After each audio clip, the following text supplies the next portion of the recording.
Dull-edged blades to be are called blanks.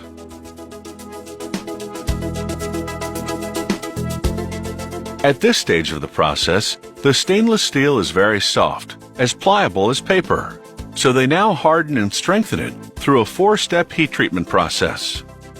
Step 1. They heat the blanks in a furnace to just over 2000 degrees Fahrenheit for about 30 seconds. Step 2.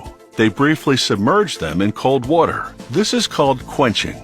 Step 3. They chill them for about 20 seconds in a deep cooling chamber at a temperature of -58 Fahrenheit.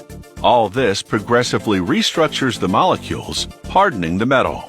However, the metal becomes brittle, necessitating reheating the blanks for 20 seconds.